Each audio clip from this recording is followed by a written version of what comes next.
समाधान समाधान समाधान। नमस्कार, आदाब, सत श्री अकाल मित्रों, स्वागत है समाधान कार्यक्रम में एक बार पुनः आप सभी का। जब कभी भी आप भूकंप के समाचार सुनते हैं या फिर सुनामी की घटना हुई या पिछले वर्ष की बात लें तो केदार घाटी में जल प्रलय हुआ, इन सभी घटनाओं में आपने एक बात सामान्य रूप से देखी होगी कि जो मंदिर हैं, मस्जिद हैं, चर्च हैं या गुरुद्वारे हैं, वो स्थान ज़्यादातर सुरक्षित रहते हैं। अन्य स्थान भले ही साफ हो जाएं, लेकिन इन स्थानों में सुरक्षित पाए जाते हैं ये स्थान। वास्तव में यहाँ पवित्र वाइब्रेशंस होते हैं जो इन स्थानों की सुरक्षा करते हैं, क्योंकि पवित्र वाइब्रेशन किसी भी स्थान को नष्ट नहीं होने देते। इसीलिए ऐसे चमत्कार हमें देखने को मिलते हैं। इसीलिए कल मैं एक बात कह रहा था कि किसी महापुरुष ने कहा है कि तुम अपनी पवित्रता की रक्षा करो तो पवित्रता तुम्हारी रक्षा करेगी। एक बार एक साइंटिस्ट से इसी विषय में मेरी बात हो रही थी कि ऐसा क्यों होता है, तो वो कह रहे थे, वो भी बड़े स्पिरिचुअल थे, वो कह रहे थे कि इन स्थानों का जो एनर्जी लेवल होता है वो बहुत हाई होता है और यहाँ की प्योर वाइब्रेशन ही इन स्थानों को प्रोटेक्ट करते हैं।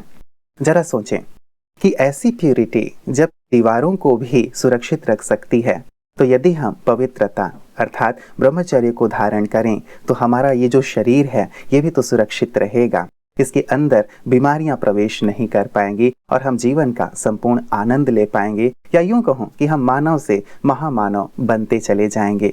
इसीलिए पवित्रता का बहुत ज़्यादा महत्व है, जिसकी चर्चा कल भी भ्राता जी कर रहे थे। आइए उस चर्चा को थोड़ा और आगे बढ़ाते हैं। अभिनंदन करते हैं आदरणीय भ्राता जी का। भ्राता जी बहुत बहुत स्वागत और अभिनंदन है। Thank you.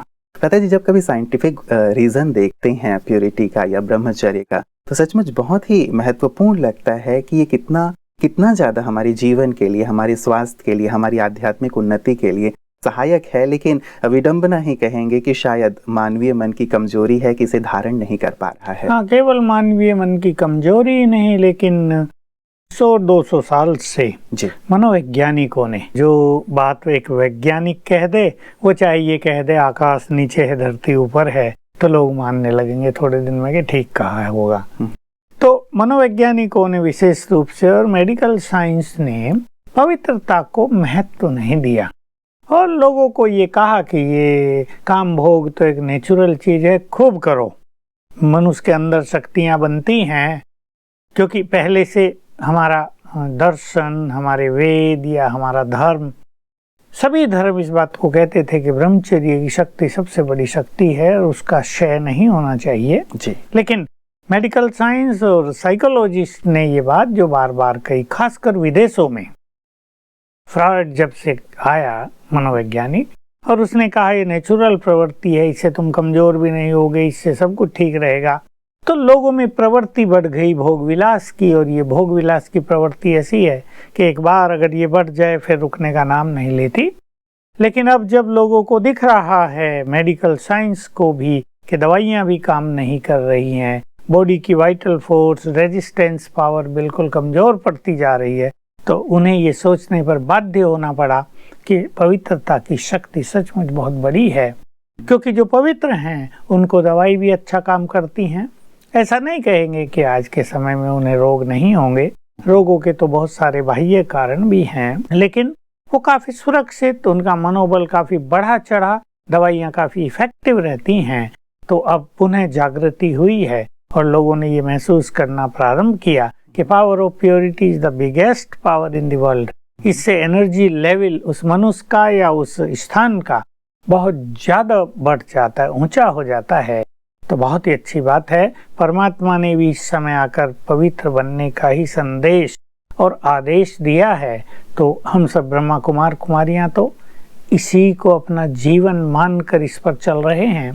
और मुझे ऐसा दिख रहा है कि अगले 5 साल में ये एक आध्यात्मिक क्रांति का रूप ले लेगी, क्योंकि क्रांति के लिए हमारे टीवी चैनल्स और न्यूज़पेपर्स बहुत ज़्यादा आजकल इस बारे में अवेयर हैं कि एक अच्छी बात का कैसे प्रचार प्रसार किया जाए, और फिर इस संसार का हर प्राणी कहीं ना कहीं पवित्र बनने की सोचेगा और संसार का रूप दूसरा होगा। भ्राता जी, आपने फ्रायड की बात की या बहुत सारे मनोवैज्ञानिकों की बात की।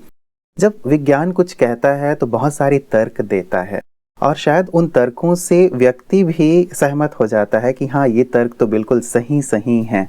तो क्या ऐसे तर्क उन्होंने दे दिए थे जिसके कारण व्यक्ति सहमत हो गया उस चीज को, और इस चीज को उन्होंने एक भूख की तरह देखिए, एक मनोवैज्ञानिक जब कोई रिसर्च करता है तो मान लो उसने 1000 लोगों पे रिसर्च की, सब में उसने पाया कि नेचुरल भूख है, ये प्रवृत्ति है, तो एक सिद्धांत बना दिया, ये तो नेचुरल भूख है, इसको रोका नहीं जाना चाहिए, इसको तृप्त किया जाना चाहिए, तभी ठीक रहेगा, नहीं तो मनुष्य भूखा रहेगा, नहीं तो उसका विस्फोट होगा।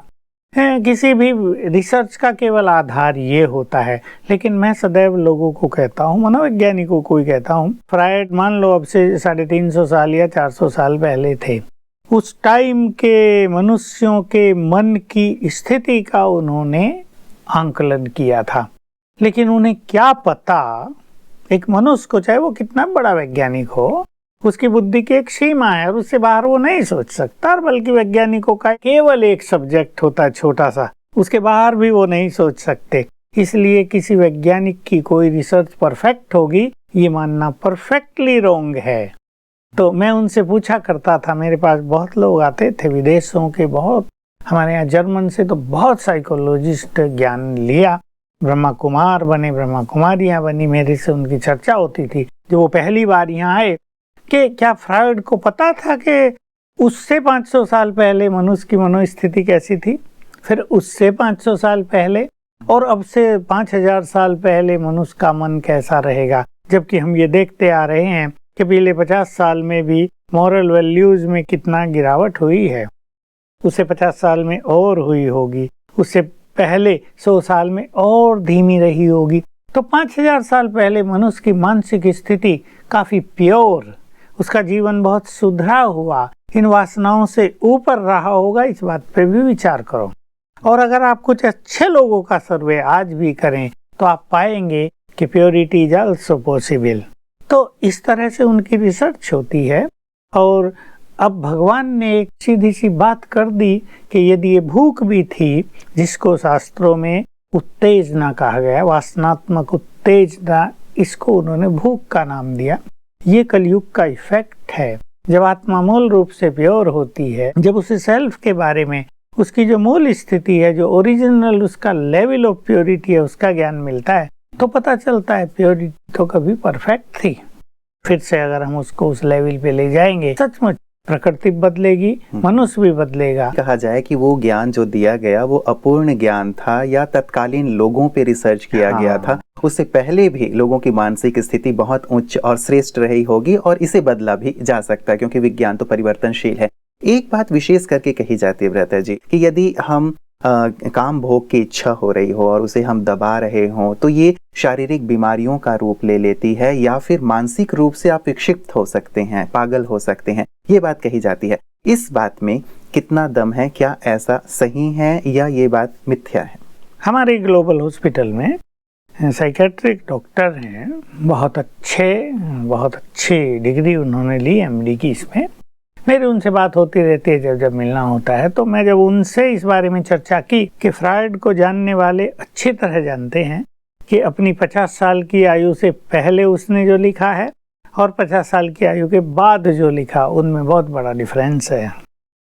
क्योंकि 50 साल के पहले वो भी युवक थे और अपनी स्थिति वो देखते होंगे, और 50 साल के बाद उनकी भी मानसिक स्थिति बदल गई, तब उनके विचार कुछ और हो गए थे। तो उन्होंने एक बात मुझे बताई कि इसी पावर को यदि चैनलाइज कर दिया जाए तो ये पावर बहुत कंस्ट्रक्टिव हो जाती है, बड़े सुंदर कार्य करने लगती है। लेकिन उसको चैनलाइज करना, उसका रूपांतरण करना, ये लोगों को आता नहीं है। ये बात उसने 50 साल की आयु के बाद कही। तो वास्तव में आयुर्वेद तो पहले से ही कहता है स्थूल शक्तियां शरीर में बनती हैं, जिसको काम शक्ति कहते हैं, ये सूक्ष्म रूप भी लेती जाती हैं। और यदि इनको ऊर्ध्वगामी कर दिया जाए तो ये यहाँ तक पहुंचकर, आज्ञा चक्र तक पहुंचकर और फिर सहस्रार तक पहुंचकर ओज का रूप, तेज का रूप ले लेती हैं। यानी physical power is converted into spiritual power. और तब ये ब्रेन को चली जाती हैं और ब्रेन को डिविनाइज कर देती हैं, उसका दिव्यीकरण कर देती हैं। तो यही बात फ्रायड ने अपनी 50 साल की आयु के बाद भी अपनी लैंग्वेज में कही। और ये बात भारत में वेद और आयुर्वेद और जो हमारी योगिक क्रियाएं हैं जिसमें सातों चक्रों का वर्णन है, वो इस बात को पहले से ही कहते रहे। जैसे जैसे हमारा योग अभ्यास बढ़ता गया, हमें प्योरिटी बिल्कुल नेचुरल होती गई, सहज होती गई। उसकी जो उत्तेजना होती थी, जो भूख थी, वो थी नहीं पहले से ही, मुझे तो पहले से ही नहीं थी, पर और जो हमारे साथी युवक हैं जिनका जीवन बहुत अच्छा नहीं रहा था, वो भी इस बात के अनुभवी हैं और बताते हैं कि उनकी प्योरिटी की स्थिति नेचुरल होती गई, लेकिन योग अभ्यास के बाद। और ऐसे युवक जो आजकल आ रहे हैं, जो योग अभ्यास नहीं कर पाते, उनकी स्थिति वो नेचुरल नहीं होती। तो राजयोग के मार्ग पे चलने वाले जो अच्छा अभ्यास कर रहे, उनके माइंड का अगर सर्वे किया जाए, इन्वेस्टिगेशन उस पर हो, तो ये पता चलेगा कि प्योरिटी की जो पावर है उसको अगर हम चैनलाइज कर दें तो वही स्पिरिचुअल पावर बन जाती है। वो हमारे ब्रेन को डिविनाइज कर देती है, हमारे विचारों को महान कर देती है, हमारी एकाग्रता को बढ़ा देती है। देखिए, एक छोटा सा उदाहरण दूं मैं। हमारे भारत में सब लोग जानते हैं 4 आश्रमों का वर्णन रहा है, और उसमें पहला ब्रह्मचर्य आश्रम, जिसमें मनुष्य को विद्या अर्जन करना है। तो एक विद्यार्थी के लिए ब्रह्मचर्य परम आवश्यक था, क्योंकि ये जो ब्रह्मचर्य की शक्ति थी, ये पढ़ाई में खर्च होती थी।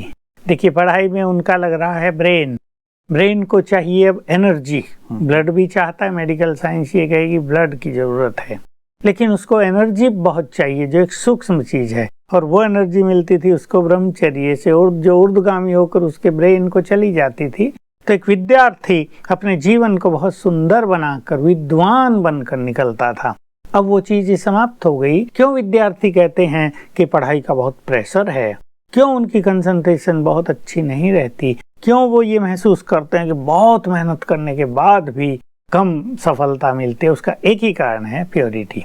अगर वो सेलिबेसी को अपना लें तो सेलिबेसी की शक्ति उनके ब्रेन को एम्पावर करेगी, उनको सटिल एनर्जी देगी, और then they will enjoy their study. तो इस तरह इसको हमें समझना चाहिए। बिल्कुल। एक विशेष बात भ्राता जी, पहले भी मैं कई बार आपसे पूछ चुका हूँ, लेकिन फिर भी ये प्रश्न मैं आपके सामने रख रहा हूँ।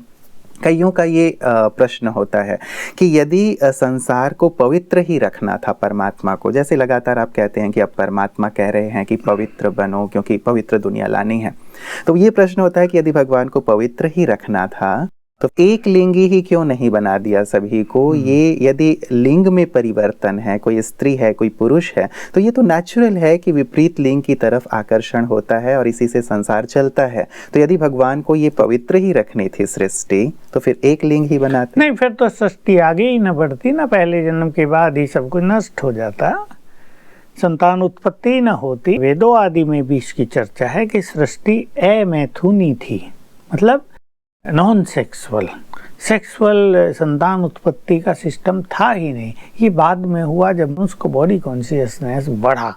तो वास्तव में ऐसा तो संभव ही नहीं था कि एक लिंग की सृष्टि होती, तब तो ये सृष्टि आगे नहीं बढ़ती। संतान उत्पत्ति तो इसका क्रम है, और इसमें एक नियम भी है। सतयुग के बाद त्रेता आएगा, थोड़ी सी गिरावट, त्रेता के बाद द्वापुर आएगा और गिरावट, द्वापुर के बाद कलयुग आएगा, ज्यादा गिरावट, फिर जैसे अंधकार हो जाता है उसके बाद प्रकाश आता है, फिर सतयुग आता है। ये क्रम ही ऐसा है, इस क्रम को नहीं बदला जा सकता। मतलब ये दोनों का होना भी जरूरी है, सृष्टि के विकास के लिए आवश्यक है। बिल्कुल। मतलब ये शारीरिक आकर्षण, क्योंकि परिवर्तन जैसे शुरुआत में एक शुद्ध स्थिति थी भ्राता जी, क्या वही स्थिति बाद में भी नहीं रह सकती? ये नहीं रह सकती थी। दैहिक आकर्षण तो सतयुग में भी था, लेकिन उनमें विकारों का समावेश नहीं था। देखिए, प्यार होना, चाहे शरीरों से प्यार होना, ये मनुष्य की नेचुरल प्रवृत्ति है, लेकिन उसमें विकार जब प्रवेश कर गए तब गिरावट आई। नहीं, अन्यथा प्यार और आकर्षण ये सृष्टि के आदि से ही चलता आता है, लेकिन उसमें बहुत प्योरिटी और मर्यादाएं थी। क्या सहज विधियां और युक्तियां हो सकती हैं? क्योंकि हम बात वहां से हमारी चली थी कि हमें परमात्मा मिलन करना है, ईश्वर से मिलना है, तो हमें पवित्रता और ब्रह्मचर्य की जरूरत है। क्या सहज युक्तियां हो सकती हैं, विधियां हो सकती हैं, जिससे ये ब्रह्मचर्य, पवित्रता मेरे लिए बहुत सहज हो जाए? ये बिल्कुल सत्य है कि जिसे परमात्मा मिलन का सुख लेना हो उसे पवित्र बनना ही होगा। कल इसकी चर्चा हो रही थी कि जी। हमारे यहाँ कौन लोग आते हैं। अगर हमारे यहाँ परमात्म मिलन के प्रोग्राम में ऐसे लोग भी आ जाएं जिन्होंने ब्रह्मचर्य नहीं अपनाया, वो खुश तो हो जाएंगे कि हम अपनी बहनों को धोखा दे के यहाँ आ गए हैं, झूठ बोल के आ गए, लेकिन उनको प्रभु मिलन जैसा कुछ अनुभव नहीं होगा। वो अच्छा अच्छा कह के वापस चले जाएंगे कि हाँ बहुत अच्छा था, वाह कितना अच्छा वातावरण था, लेकिन उनको सुखद फीलिंग हो, अतीन्द्रिय सुख उन्हें भासने लगे, इससे वो वंचित रह जाएंगे। तो पवित्र बनना बहुत आवश्यक है। और जैसा मैंने कल कहा था, अब एक समय आ रहा है, अब मैं तो ऐसा कहूँगा कि एक स्पिरिचुअल क्रांति या रिवॉल्यूशन ऑफ प्योरिटी इस धरा पर होने जा रहा है, जिसमें सभी मनुष्यों को मनोविकारों से वैराग्य होगा और सभी पवित्रता का पथ अपनाएंगे। जैसे रात दिन का एक 24 घंटे का सर्किल है, हम ये जानते हैं जी। अभी सवेरे हुआ, मान लो सूरज 6 बजे निकलने वाला है, अभी 6 बजने से पहले मनुष्य की वही स्थिति होगी जो रोज होती थी, उसके मन की स्थिति, क्योंकि ये जो साइक्लिक ऑर्डर में दिन रात का चक्र चल रहा है, उसी ऑर्डर में मनुष्य के विचारों का, उसकी भावनाओं का चक्र भी चलता रहता है। तो उसको उठने की इच्छा होगी, बहुत लोगों को उठने की इच्छा होगी। जो सो गए हैं सब कहेंगे भाई सूरज निकलने वाला है, चलो उठो, अब अपने काम पर चलना है। कोई कहेगा भगवान को याद करो, उसका भजन कीर्तन करो। तो जो फीलिंग्स रोज सवेरे 6 बजे होती थी, वही कल फिर होगी, वही परसों भी होगी। ठीक यही इस वर्ल्ड साइकिल का नियम है। ये 5000 साल का साइक्लिक ऑर्डर है। और जब मनुष्य कलयुग के अंत में आ जाता है, उसके बाद सतयुग आना है। देखो बहुत मिलन का समय हो गया, बिल्कुल थोड़ा सा अंतर रह गया, बस ये खेल समाप्त हो और वो शुरू हो।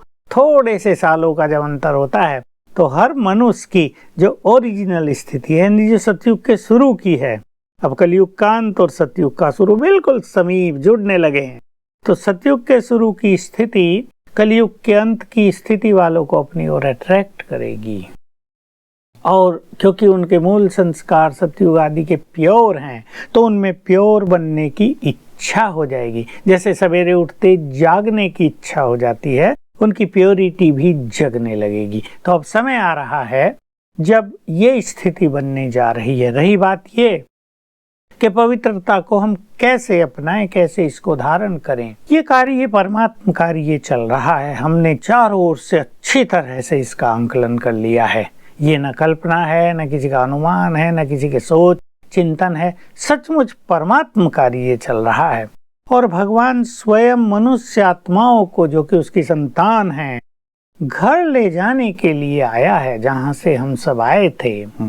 और वो स्वयं सबको पवित्रता का न केवल संदेश दे रहे हैं, लेकिन पवित्र बनने की शक्ति भी दे रहे हैं। ये बहुत इंपॉर्टेंट बात है। जो मनुष्य केवल मन में एक श्रेष्ठ इच्छा उत्पन्न करेगा, मुझे पवित्र बनना है, परमात्म शक्तियों की मदद उसको मिलने लगती है और वो पवित्र होने लगते हैं। तो पहला कदम यहाँ से शुरू करें कि हम एक इच्छा करें कि जब हम थे ही पवित्र, तो पुनः हमें पवित्र बनना है। दूसरा, अपने परम पिता से नाता जोड़ लें। वो मेरा पिता है, वो मेरा है, इस फीलिंग में आए तो उसका सब कुछ मेरा है। देखिए, पिता के बहुत सारे संस्कार पुत्र में होते हैं। वो पवित्रता का सागर है, वो पतित पावन है। मेरे अंदर भी प्योर संस्कार हैं। प्योर संस्कार न होते तो हर व्यक्ति इम्प्योरिटी को रिजेक्ट क्यों करता? क्रोध आता है, अहंकार आता है, ईर्ष्या होती है, काम वासना अति होती है, तो मनुष्य को ग्लानि होती है ना, ये नहीं।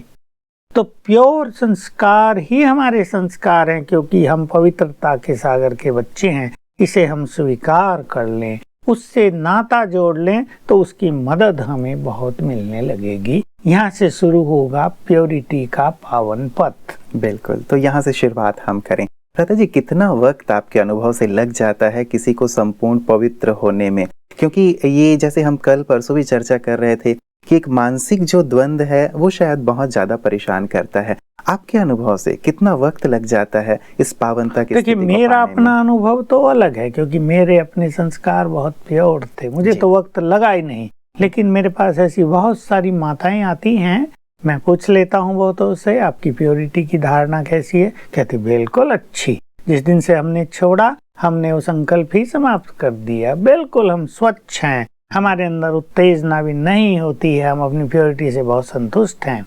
तो किसके संस्कार कैसे रहे हैं इस पे डिपेंड करेगा किसको कितना समय लगता है। कोई 1 सप्ताह में पवित्र बनने की प्रतिज्ञा कर लेते हैं, कोई 3 मास में करते हैं, कोई 6 मास में करते हैं, कोई साल में करते हैं, कोई तोड़ते हैं, कोई इसको स्थिर रखते हैं।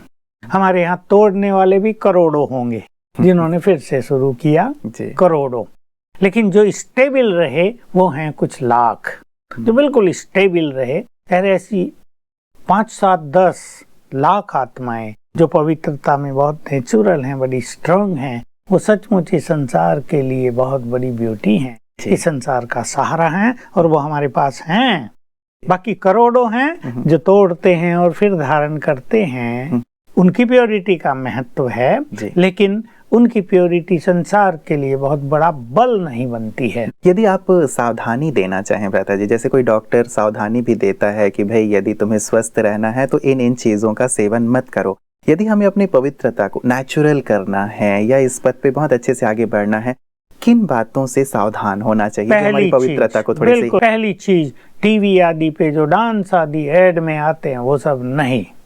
दूसरा, फिल्में जो कलयुगी फिल्में हैं जिसमें काम वासना के अलावा कुछ लक्ष्य लोगों का नहीं है, उनसे बिल्कुल मुंह मोड़ लिया जाए। वो हमारा सब्जेक्ट ही नहीं है, हमें वो सब देखना ही नहीं है। और आज के समय में जिसका बहुत प्रकोप हो रहा है, जिसके प्रचलन से हमारा समाज या हमारे युवक बहुत बड़ी गिरावट में आते जा रहे हैं, वो है इंटरनेट। उस पे भी एक सीमित, जितना हमारे लिए यूजफुल है जी, चाहे वो स्टडी के लिए यूजफुल है, चाहे हम व्यक्तिगत जीवन में कुछ सीखना चाहते हैं, तो इन 3 चीजों पर विशेष ध्यान देना होगा। साथ में कि भोजन बनाने वाले के विचारों का, उसकी भावनाओं का, उसके संस्कारों का, उसकी संपूर्ण स्थिति का प्रभाव भोजन पर आ जाता है। और जो मनुष्य उस भोजन को खाएगा वो सीधा प्रभावित होगा उन सब चीजों से। इसलिए जो राजयोग के पथ पर चल रहे हैं या जिन्हें जीवन में कुछ अच्छी धारणाएं, अच्छे आचरण अपनाने हैं, उन्हें शुद्ध और सात्विक भोजन ही करना चाहिए। हमारे यहाँ इसलिए ऐसी कुछ साहूकार परिवारों की माताएं भी जो आई, जिनके घरों में अब तक नौकर भोजन बनाते थे, ज्ञान योग के पथ पर चलते ही उन्होंने अपना भोजन अपने हाथ से बनाना प्रारंभ कर दिया, ताकि उनकी बुद्धि की एकाग्रता बनी रहे। बिल्कुल बिल्कुल, बहुत सुंदर बातें आपने रखी हैं भ्राता जी, और इन पे मैं आने ही वाला था कि पवित्र भोजन का भी शायद हमारी पवित्रता से बड़ा गहरा कनेक्शन है। और सत्संग की भी आप बात कर रहे थे, जो कि वास्तव में एक परमात्मा मिलन के लिए एक आधारभूत चीज़ है। इन दोनों पे भी आपसे प्रकाश लेंगे। आज वक्त हमें यहीं तक इजाज़त दे रहा है। आपकी सुंदर चर्चा के लिए आपका बहुत बहुत शुक्रिया। मित्रों, कुछ दिन पहले मैं एक ब्रह्मा कुमारी बहन का उद्बोधन सुन रहा था। चूँकि पवित्रता और ब्रह्मचर्य के विषय पे मुझे भी व्यक्तिगत रूप से बहुत रुचि है, तो एक बहुत सुंदर वो एग्जाम्पल दे रही थी। वो कह रही थी कि हम में से हर एक संसार में जितने भी लोग हैं, वो जब ईश्वर के सामने जाते हैं तो प्रार्थना करते हैं कि हे प्रभु, आप हमारे माता पिता हो। हर एक यही कहता है। तो यदि परमात्मा हमारे माता पिता हैं तो हमारा आपस में रिश्ता क्या हुआ? वो कह रही थी कि यदि परमात्मा माता पिता हैं तब तो या तो हम भाई भाई हैं या तो हम भाई बहन हैं। और भाई बहन का कभी भी आपस में कोई भी एक अशुद्ध दृष्टि नहीं होती। उनका आपस में बहुत ही शुद्ध और स्नेह भरा जो संबंध है वो होता है। तो वो ये भी एक एग्जाम्पल दे रही थी कि बहन कितनी भी खूबसूरत क्यों ना हो, लेकिन भाई की दृष्टि कभी भी उसके लिए नकारात्मक नहीं होती, चाहे वो मिस वर्ल्ड ही क्यों ना हो। और भाई भी कितना भी हैंडसम क्यों ना हो, लेकिन बहन की दृष्टि उसके लिए कभी गंदी नहीं होती। तो वो ये एग्जाम्पल दे रही थी। मुझे बहुत अच्छा लगा कि यदि संसार के सभी लोगों के लिए यदि हमारी ये दृष्टि बन जाती है कि हम आपस में भाई बहन हैं, तो वास्तव में पवित्रता की सरिता का बहना सहज हो जाएगा। या जिस पवित्रता और ब्रह्मचर्य की बात भ्राता जी लगातार कर रहे हैं, वो हमारे लिए अपनाना बहुत सहज हो जाएगा। और ये जो आजकल हम केसेस सुनते हैं कि यहाँ बलात्कार की घटना हो रही है, यहाँ ये घटना हो रही है, तो ये घटना तो सुनने में ही नहीं आएंगी। तो आए मिल करके पवित्रता की सरिता बहाएं मुझे लगता है कि एक्सपेरिमेंट करके देखने वाली चीज़ है। जिस चीज़ को इतना महत्व दिया गया है शास्त्रों में, महापुरुषों के द्वारा भी और स्वयं परमात्मा के द्वारा भी, उसे हम अपने जीवन में एक एक्सपेरिमेंट के तौर पे शामिल करके देखें और देखें कि किस प्रकार का मानसिक, शारीरिक, बौद्धिक परिवर्तन होता है और समस्याएं दूर होती हैं या नहीं होती। लाखों लोग अनुभव कर रहे हैं, क्यों ना हम सब भी इसमें शामिल हो जाएं। नमस्कार।